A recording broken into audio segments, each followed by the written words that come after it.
City cable. తెర ముందు ఒకలా తెర వెనుక మరోలా తాండూరు మున్సిపల్ చైర్మన్ వ్యవహారం కాంగ్రెస్ పార్టీ నాయకులు సంతోష్ గౌడ్ విమర్శ. తాండూరు మున్సిపల్ చైర్మన్ తెర ముందు ఒకలా తెర వెనుక మరోలా వ్యవహరిస్తారని కాంగ్రెస్ పార్టీ నాయకులు సంతోష్ గౌడ్ ఆరోపించారు. శనివారం తాండూరు పట్టణంలో సంతోష్ గౌడ్ మాట్లాడుతూ వివిధ పార్టీల ఫ్లోర్ లీడర్లు పాల్గొనే సమావేశానికి తాను తన సమస్యను వివరించడానికి 1 నిమిషం సమయం ఇవ్వాలని మున్సిపల్ చైర్మన్ ను అడిగానని, చైర్మన్ సమయాన్ని కేటాయించలేకపోయిందని సంతోష్ గౌడ్ ఆగ్రహం వ్యక్తం చేశారు. ఈ సందర్భంగా సంతోష్ గౌడ్ మాట్లాడుతూ తాండూరు పట్టణంలో ఎలాంటి అభివృద్ధి జరగడం లేదని, ఇప్పుడు అధికారంలో ఉన్నవారు మీరేనని సంతోష్ గౌడ్ అన్నారు. తాండూరు పట్టణంలో చాలా సమస్యలు ఉన్నాయని, ముందు సమస్యలను తీర్చాలని అధికార పార్టీ నాయకులను సంతోష్ గౌడ్ కోరారు. రహస్యంగా వీడియోలు తీయడానికి తాను సమావేశానికి రాలేదని, తమ వార్డు సమస్యలను తీర్చాలని మున్సిపల్ చైర్మన్ ను అడగడానికి సమావేశానికి వచ్చానని సంతోష్ గౌడ్ తెలిపారు. ఈ కార్యక్రమంలో కౌన్సిలర్ ఇర్షాద్ తదితరులు పాల్గొన్నారు. తాండూరు పట్టణ ప్రజలందరికీ కూడా నమస్కారం. నేను సంతోష్ గౌడ్, బీఆర్ఎస్ సీనియర్ నాయకుని. నిన్న ఏదైతే మన గౌరవ మున్సిపల్ చైర్పర్సన్ గారు నా పైన ఒక అభియోగం చెప్పారు. ఏమని అంటే గాంధీనగర్ నుంచి 20 వార్డు నుంచి సంతోష్ గౌడ్ అనే వ్యక్తి తర్వాత ఇంకో కౌన్సిలర్తో కలిసి వచ్చి నా ఛాంబర్లో ఫ్లోర్ లీడర్ల మీటింగ్ ఉంటే వీడియో తీయడం జరిగిందని చెప్పింది. అది పూర్తి అవాస్తవం. వాస్తవం జరిగింది ఏమంటే, ఆ రోజు నేను నా యొక్క వార్డ్ నంబర్ 20 గాంధీనగర్కు సంబంధించిన ఒక సమస్యపై మున్సిపల్కి వెళ్ళడం జరిగింది. అక్కడ మున్సిపల్లో ఏఈ గారిని కలవడం కొరకు నేను ప్రయత్నం చేసి ఏఈ గారు చైర్పర్సన్ ఛాంబర్లో ఉన్నారని చెప్పిన తర్వాత బయట 1 అవర్ వెయిట్ చేసిన, అయినా కూడా రాలేకపోయే వరకు నేనే వెళ్ళే వరకు అక్కడ తాండూరు టౌన్కి చెందిన 2 ఏఈలు, ఒక కమిషనర్ గారు, వైస్ చైర్మన్ గారు, చైర్పర్సన్ గారు, అన్ని పార్టీలకు చెందిన ఫ్లోర్ లీడర్ గారు, కాంగ్రెస్ పార్టీ నుంచి హబీబ్ లాలా గారు, కిరణ్ గారు, బీజేపీ పార్టీ నుంచి ఇర్షాద్ గారు, అనిల్ గారు, వీళ్ళందరూ కూడా అక్కడ కూర్చొని ఉన్నారు. నేను మేడం గారికి రిక్వెస్ట్ చేసిన, మేడం 1 నిమిషం మాట్లాడి వెళ్ళిపోతాం మేడం అంటే వాళ్ళందరి ముందు నన్ను ఇన్సల్టింగ్గా మాట్లాడిన తర్వాత సరేలే అన్నట్టు నేను అక్కడిని వెయిట్ చేయమంటే వెయిట్ చేసిన. మొత్తం కార్యక్రమం అయిపోయినాక నా వార్డు సమస్య గురించి నేను ఆమెను ఎటువంటి ఎలిగేషన్ చేయలేను, ఎటువంటి ఇబ్బంది పెట్టలేను.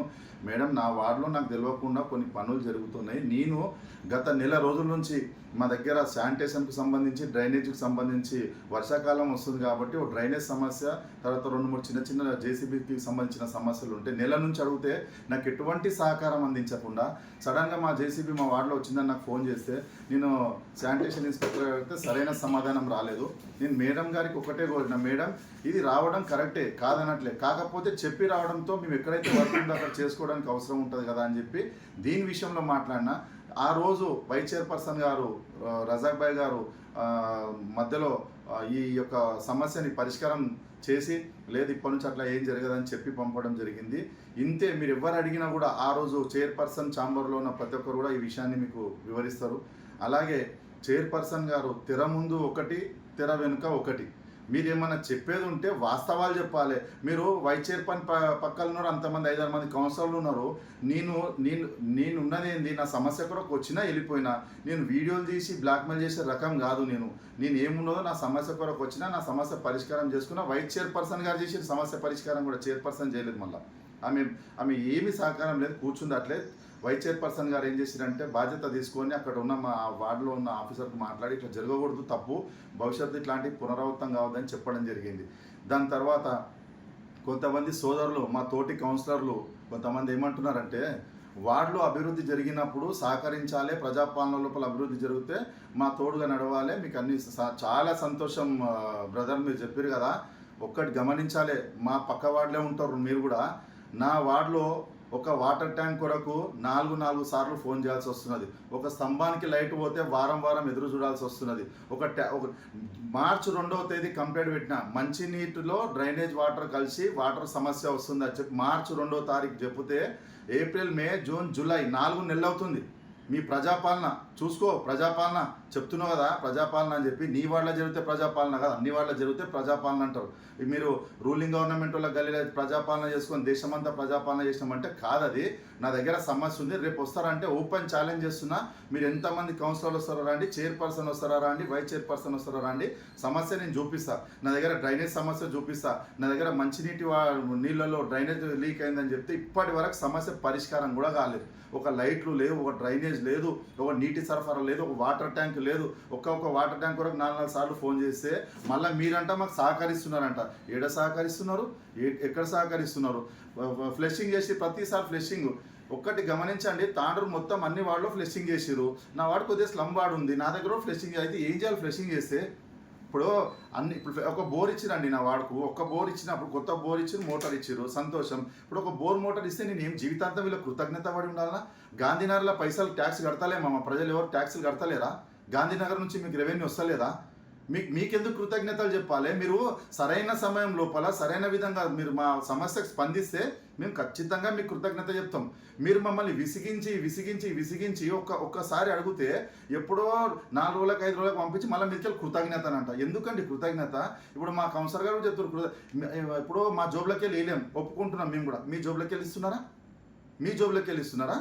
లేదా మీ చైర్పర్సన్ జోబులకి వెళ్ళి ఇస్తున్నారా? ఇదంతా మున్సిపల్ ఫండ్. ఇది మున్సిపల్ లోపల ట్యాక్స్ కట్టిన తర్వాత గవర్నమెంట్ నుంచి కూడా అంత ప్రజలు కట్టిన ట్యాక్స్ అని వచ్చిన పైసలతోని డెవలప్మెంట్ చేస్తారు. చేస్తే కూడా దానికి మీకెందుకు కృతజ్ఞత ఎప్పుడు చెప్పాలంటే, మేము సమస్య ఈరోజు ఫోన్ చేసినాం అనుకోండి, ఈరోజు లేకున్నా పర్లేదు, రేపు రిప్లై చేయండి, మేము కృతజ్ఞత చెప్తాం.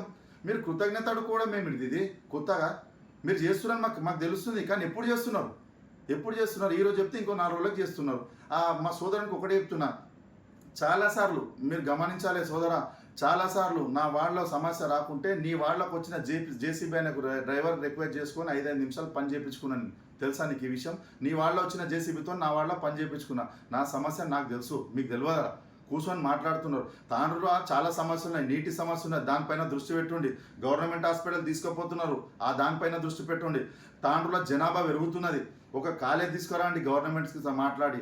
ఇప్పుడు రూలింగ్ గవర్నమెంట్ మీదే ఉన్నది, చైర్పర్సన్ మీరే ఉన్నారు, ఎమ్మెల్యే మీరే ఉన్నారు, ఒక స్పీకర్ గారు ఉన్నారు, సీఎం జిల్లా ఉన్నది. ఏం తెచ్చిరు? ఏమీ లేదు. ఉన్న ఖనిజాలన్నీ ఇక్కడ నుంచి ఉన్న లాభాలన్నీ కొట్టుకుపోవడమే. ఎందుకు మీకు మీకు లేదు ప్రేమ, మీ ఎమ్మెల్యేకి లేదు ప్రేమ. ఏమనంటే గతంలో జరిగింది చెప్తారు. గతంలో ఎవరున్నారు? ఇప్పుడున్న చైర్పర్సన్ గారు గతంలో ఏ పార్టీలు ఉన్నారు? అప్పుడు ఆమె కూడా బీఆర్ఎస్ పార్టీలోనే ఉండే కదా. ఇప్పుడు అఫ్ఫుబాయ్ గారు మాట్లాడారు. అఫ్ఫుబాయ్ గారు అప్పుడు పట్టణ అధ్యక్షుడు బీఆర్ఎస్ పార్టీలా, వాళ్ళ భార్య కౌన్సిలరు. మరి అప్పుడు ఏం చేసిరు? ఇప్పుడు పార్టీ మారినాక ఇవన్నీ గుర్తొస్తున్నాయా? పక్కన ఉన్నప్పుడు గుర్తు రాలేవా? మరి రోహిత్ రెడ్డి గారు తప్పు చేస్తే అప్పుడే నిలదీసేది ఉండే, మహేందర్ రెడ్డి గారు తప్పు చేస్తే అప్పుడే నిలదీసేది ఉండే. ఇప్పుడు అందరు మీరు అంతా ఇక్కడ నుంచి అక్కడ పోయిన వాళ్ళే కదా. ఇప్పుడు కౌన్సిలర్ రాము గారు మాట్లాడారు, ఈయన అప్పుడు ఆనే ఉండే. నీర్జా మేడం గారు మాట్లాడారు, ఈయన అక్కడనే ఉండే. అఫ్ఫుబాయ్ మాట్లాడి, ఈయన అక్కడనే ఉండే. అందరూ ఆనే ఉన్నారు. మీరే ఉండి గత కౌన్సిల్లో మీరే ఉన్నారు. మీరు ఇప్పుడు వచ్చి విమర్శిస్తున్నారు. రేపు ఇంకో పార్టీ జంప్ అయినారు అనుకో, మళ్ళీ ఈ పార్టీని విమర్శిస్తారా? ఏమన్నా మాట్లాడితే కాంగ్రెస్ గవర్నమెంట్ ఇచ్చింది. అరే ఇయ్యని మా ప్రజలకు సేవ చేస్తే మంచిగా, ప్రజలు గమనిస్తలేరా? గవర్నమెంట్ హాస్పిటల్ తీసుకొని పోతున్నారు. వాటిపైన దృష్టి పెట్టండి. తాండ్రుకి ఏమేమి డెవలప్ చేసి అది చెప్పండి. వాళ్ళలో ఒక్క వార్డులన్న వాటర్ ఉన్నాయి కరెక్ట్, దానిపైన దృష్టి లేదా? లైట్లు వెలుగుతున్నాయి, వీధి లైట్లు చూడండి ఒకసారి. దానిపైన శ్రద్ధ లేదు. ఎంతసేపు ప్రతిపక్షాల మీద ఏడవడము. ప్రతిపక్షాలు మా మంచి పని చేయండి కృతజ్ఞత చెప్పడానికే రెడీ ఉన్నాం. ఒక బహిరంగ సభ చెప్పి మేము కృతజ్ఞత చెప్తాం. మా పార్టీలో మా సీనియర్ నాయకులు మాకు అది నేర్పలేరు. ఏది ఉన్నా కూడా కలిసి చేసుకోండి అనే చెప్పారు. మాకు అట్లాంటి మీరు పనులు చేసిరనుకోండి 100% మీకు ఒక మీటింగ్ పెట్టి మరీ కృతజ్ఞత చెప్తాం. అది కూడా చూసుకోండి మీరు. అంతేగాని ప్రతిసారి మేము ఇది చేసినాం, ఏం చేసిరు చెప్పండి. ఇప్పుడు నా గాంధీనగర్కి నేను అడుగుతున్నా, మేడం గారు నిన్న కూడా అంటున్నారు వాళ్ళకి అది ఏం చేసిరు? ఒక బోర్ ఇచ్చిరు. 6 నెలల్లో 4 నెలలు కంప్లీట్ అయిపోయింది. ఒక బోర్ ఇచ్చిరు. అది కూడా గవర్నమెంట్కి వెళ్ళి వచ్చి ఒక బోర్ ఇచ్చారు. ఇంకేం చేసారు? లైట్లకు రారు, మంచినీటి వాటర్ సమస్య ఉందంటే రారు, నీటి ట్యాంకర్ పంపించరు. మా దగ్గర 7 బోర్లు ఉన్నాయండి. 7 బోర్లు 6 బోర్లు ఖరాబ్ అయి ఉన్నాయి. మీరు రేపు ప్రెస్తో రండి, అందరు నేను చూపిస్తా. వీళ్ళు నాకు ఎంత సహకారం చేసారో ఓపెన్ ఛాలెంజ్ చెప్తున్నా. తెర ముందు తెర వెనుక చైర్పర్సన్ గారు ఈమె ఇట్లనే చేస్తుంది.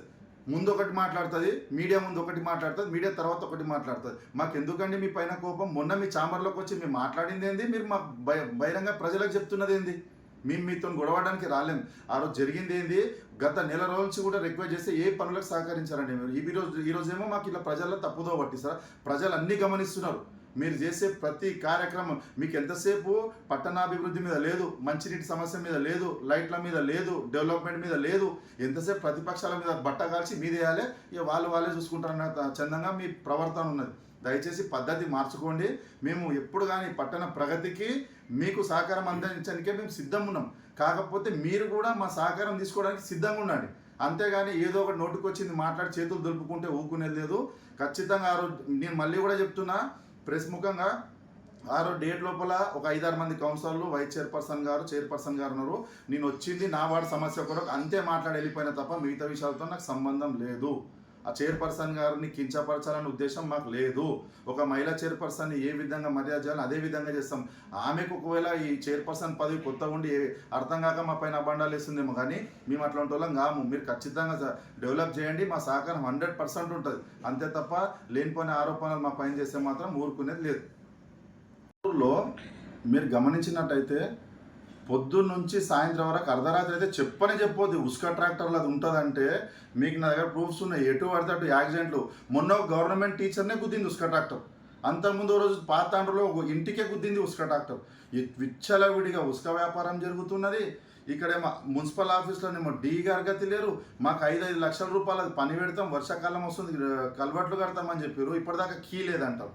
డీ గారు ఉన్నప్పుడు పని చేయించుకోలేరు, ఇప్పుడు డీ గారు లేరని చెప్తారు. అసలు ఏం జరుగుతున్నదో, సబ్ రిజిస్టార్ లేరు, రిజిస్ట్రేషన్లు అయిపోయి ఉన్నాయి.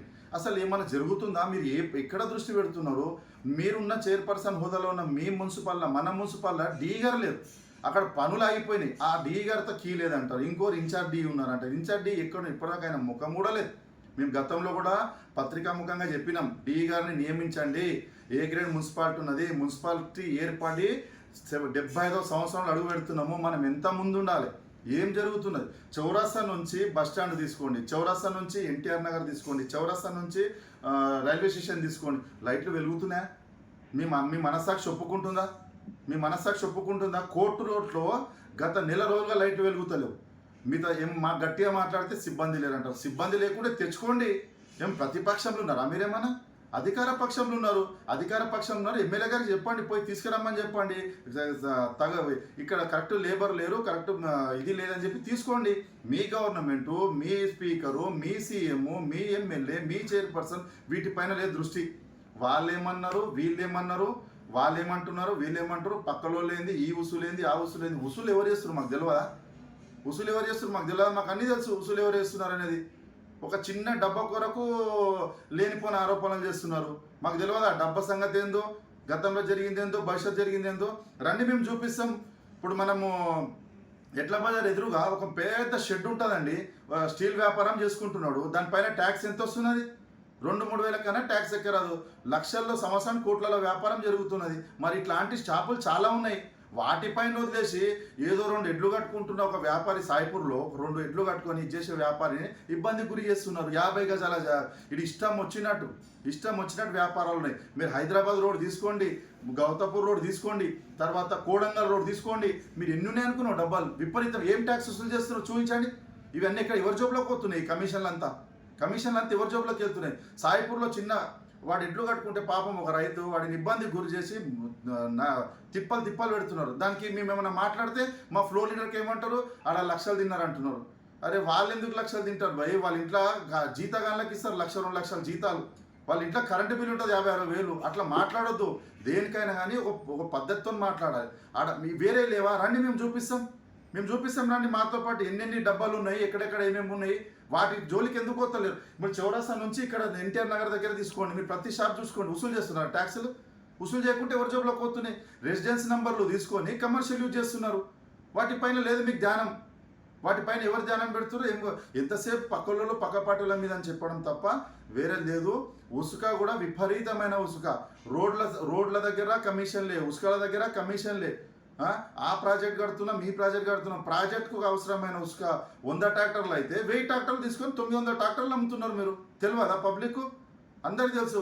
మా జోలికి వచ్చే ముందు ఖబర్దార్, మీరు జాగ్రత్త. మీరు అన్ని విషయాల్లో మంచిగా ఉండి మా జోలికి రండి. మేము ఏమంటున్నామంటే ఎమ్మెల్యే గారి స్థాయికి కృతజ్ఞత చెప్తాం, చైర్పర్సన్ గారి స్థాయికి కృతజ్ఞత చెప్తాం, ప్రభుత్వ అధికారులకు కృతజ్ఞత చెప్తాం. ఎప్పుడు మీరు సరైన సమయంలో స్పందించి సరిగ్గా మాకు పనులు చేస్తే ఖచ్చితంగా మీకు కృతజ్ఞత భావం చూపిస్తాం. లేకుంటా ఊకే ఏదో ముఖానికి మమ్మల్ని వేసి తెర ముందు ఒకటి మాట్లాడతాం, తెర వెంట ఒకటి మాట్లాడతాం అంటే ఊకునే సమస్యనే లేదు. ఎంత దూరమైనా ప్రజల కొరకు పోరాడతాం. మీరు మాకు పనులు చేయమని బెదిరిస్తున్నారు ఇండైరెక్ట్గా. మా ప్రజలంతా గమనిస్తున్నారు. ఎంతో దూరంలో లేదు మీ పాలన. ఇంకో 2 సంవత్సరాలు ఓపిక పట్టండి, ప్రజలే మీకు తగిన బుద్ధి చెప్తారు. కాబట్టి మీరు ఒకవేళ చేసేది ఉంటే అందరితో కలిసి చేసి ఉంటే ఇప్పటికీ మీకు అవకాశం ఉన్నది. పట్టణం డెవలప్ చేయడానికి చేస్తే సంతోషం, చేయకుండా కూడా మేము మా వార్డు ప్రజలకు మేము జవాబు చెప్పుకుంటాము. మీరు ఒకవేళ చేసేది లేదు ఉంటే ఇక తర్వాత ఏమైతే చూసుకుందాం. అందరికీ నమస్కారం. మొన్న ఎజెండా విషయంలో మున్సిపల్ చైర్పర్సన్ ఛాంబర్లో ఫ్లోర్ లీడర్స్ ఉన్నారు. తర్వాత మున్సిపల్ చైర్మన్ గారు, వైస్ చైర్మన్ గారు, మా దీపా మేడం ఫ్లోర్ లీడర్ గారు, మరియు ఎంఐఎం ఫ్లోర్ లీడర్ గారు అందరు కలిసి ఉన్నారు. దాంతోపాటు కాంగ్రెస్ కౌన్సిలర్ ఉన్నారు. మేము కూడా పోయినాం ఆ రోజు. ఆ రోజు మేము పోయిన తర్వాత కొద్దిసేపు తర్వాత సంతోష్ గౌడ్ లోపలికి వచ్చేసి మున్సిపల్ చైర్పర్సన్తో ఒక్క నిమిషం మాట్లాడేసి వెళ్ళిపోతా అని చెప్పేసి ఆ రోజు చెప్పడం జరిగింది. కానీ చైర్మన్ మేడము ఆ రోజు నేను మాట్లాడాను మీతో, ఎజెండా ఎవరికి మాట్లాడి కూర్చొని నేను మాట్లాడాలని చెప్పేసి ఆయనకు ఒక కట్ చేసినట్లు ఆ విధంగా మాట్లాడారు. మాట్లాడిన తర్వాత సంతోష్ కూడా మాట్లాడకుండా అక్కడనే కూర్చున్న తర్వాత కొద్దిసేపు మొత్తం అయిపోయిన తర్వాత ఆయన సమస్య ఆయన చెప్పారు.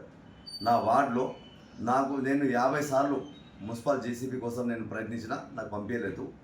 ఈరోజు పంపించడం జరిగింది. ఆ ఇన్ఫర్మేషన్ నాకు లేదు. దయచేసి నాకు ఏమైనా నా వార్డులో పంపిస్తే కనీసం ఒక ఆఫీసర్తో కానీ వార్డ్ ఆఫీసర్తో కానీ ఫోన్ చేపిస్తే నేను దగ్గరుండి పని చేసుకుంటానని చెప్పేసి చైర్మన్ మేడం గారిని రిక్వెస్ట్ చేయడం జరిగింది. ఆ సమస్యను అప్పుడే మున్సిపల్ వైస్ చైర్మన్ రదా గారు తీసుకొని ఆయనకు సంతోష్ గారికి నచ్చజెప్పి నెక్స్ట్ టైం కాకుండా చేస్తానని చెప్పడం జరిగింది. ఇంత విషయం ఒకటి జరిగింది. బీజేపీ తాండూరు పట్టణ అధ్యక్షులు, BJP floor leader Nagaram Mallesham, కౌన్సిలర్లు అంతారం కిరణ్, శ్రీకాంత్ రెడ్డి శుక్రవారం సమావేశం ఏర్పాటు చేసి కౌన్సిలర్ జుంటుపల్లి వెంకట్ను అమ్ముడు పోయిన నాయకుడు అని విమర్శించినందున జుంటుపల్లి వెంకట్ నేడు శనివారం వారికి ధీటుగా బదిలిచ్చారు.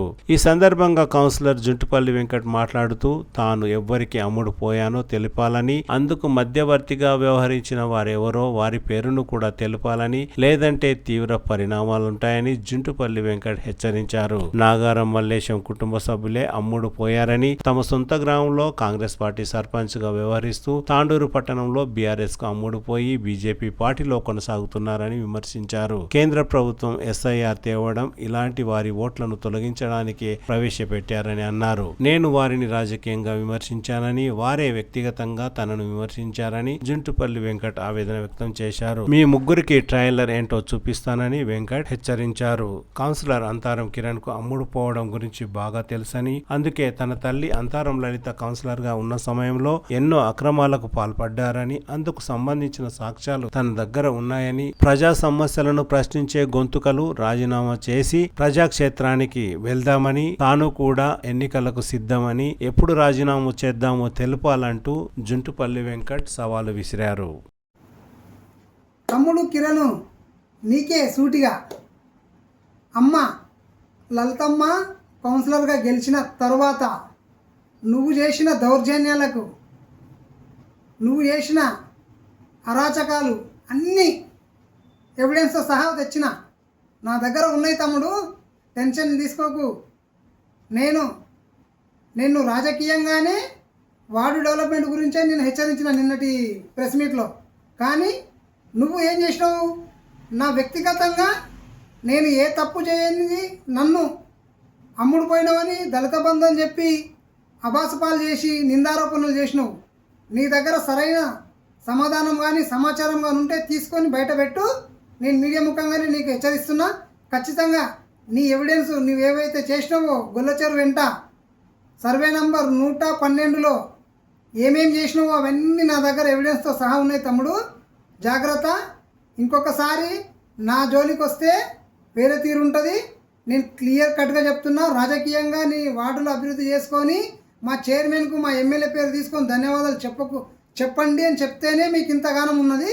దయచేసి మీరు ఇది జాగ్రత్తగా విని రేపటి రోజు ఇంకొకరి పైన నిందారోపణలు చేయగలరని మనవి. ఇంకొకరు కాకపోతే మా ప్రియతమ నాయకుడు అనుకుంటా శ్రీ ఎక్స్ చైర్పర్సన్ కుమారుడైనటువంటి నాగారం మల్లు గారు 28 వార్డు కౌన్సిలర్ ఓట్ చోరీ చేసి కొత్తపల్లి గ్రామ పంచాయతీలో ఓట్లేసి తాండూరులో కౌన్సిలర్ అయ్యారు. అరే అమ్ముడు పోయిరని అన్నారు కదా, అమ్ముడు పోయేది మీరు. కొత్తపల్లిలో కాంగ్రెస్ నుంచి సర్పంచ్గా పోటీ చేస్తారు, తాండూరులో బీజేపీ నుంచి కౌన్సిలర్గా పోటీ చేస్తారు, మళ్ళీ ఎలక్షన్లు వచ్చేసరికి బీఆర్ఎస్కి అమ్ముడు పోతారు. అరే అమ్ముడు పోయేది మీరే, మీ దగ్గరనే ఉన్నది అమ్ముడు పోయేది, మా దగ్గర లేదు. మీరు మేము ఏ పార్టీలో ఉన్నా భారతీయ జనతా పార్టీలో ఉంటే కమిట్మెంట్ రాజకీయాలు చేసినాం. 18 నుంచి 20 ఏళ్ళు ఒకే పార్టీ, ఒకే జెండా, ఒకే నినాదం.